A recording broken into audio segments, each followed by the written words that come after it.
Hey friend, Nancy Kerrigan's spontaneous exploration of her pain and her need for connection in light of the tragedy of the American Eagle's flight 5342 with a helicopter was something that, as a loneliness and connection therapist, it rung really profound.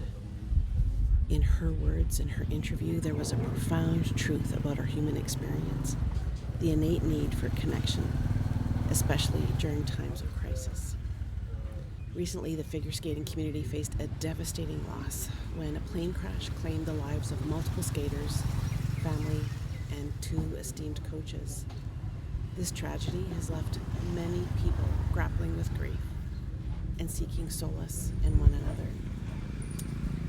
I was really struck by the power of Nancy Kerrigan's words as she stood at the microphone at the skating club. She essentially said, "I couldn't stay at home." And she said, "I don't come to the skating club all the time, but it was the only place I want to be right now." And then she said her response to the tragedy in her community is to be with the people that she cares about and loves. She said she needed support, so that's why she went to the skating club. This instinct to come together during times of distress is deeply rooted in our nature. It's part of what makes us human. Research has shown that social connection is essential for our well-being. In times of crisis, this pull towards others becomes even more pronounced. Our brains are wired to seek safety in numbers. We look to find solace in shared experiences. It's a survival mechanism that has served humanity for millennia. But here's the thing. This need for connection isn't limited to moments of crisis. And in fact, it's connecting in the day-to-day, day after day, that when crisis hits, we have that community to go to, a place where we belong and we can get the support we need. That lifestyle of connection is a fundamental aspect of our daily lives, and it's critical to have in place for when crisis or hard times inevitably hit. Yet in our modern world, it's so easy to overlook that day-to-day putting in time to develop those relationships. The U.S. Surgeon General has declared loneliness a public health crisis, noting that social connection poses risks comparable to smoking or obesity. So how can we honor this intrinsic need for connection, not just during turbulent times, but as a regular part of our lives? Let me give you 5 things. First, prioritize relationships. Make time for the people who matter. Regularly check in with friends and family, not just when things go wrong, but share in the everyday moments.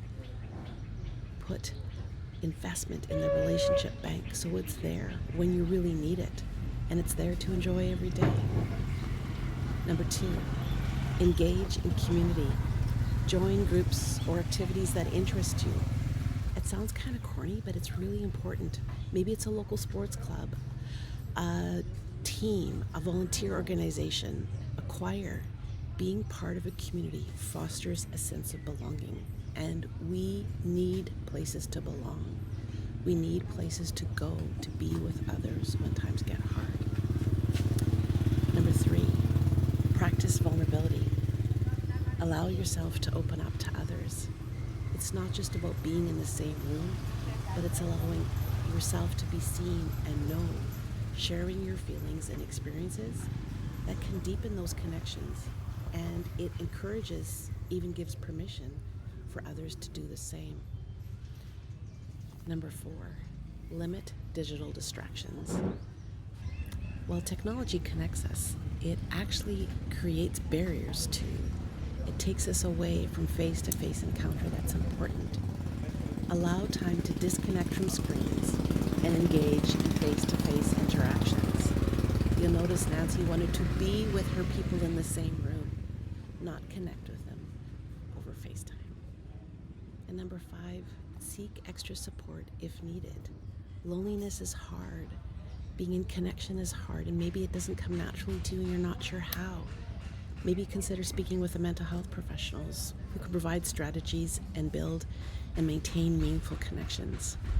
consider enrolling in the Loneliness course, a 5-module course that will allow you to move from isolation to connection in a structured, scientific, compassionate way. You don't have to do this alone. We were never meant to do this alone.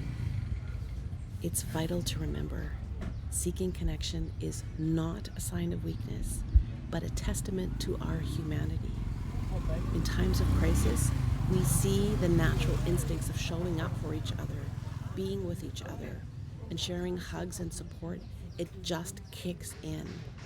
By nurturing our relationships and being present with others, we not only enrich our own lives, but we also contribute to the well-being of others around us. We live in a global community. We live in a local community, and we need to be there for others, and they can be there for us. I think we can all learn from the reaction of the recent tragedy in the figure skating community.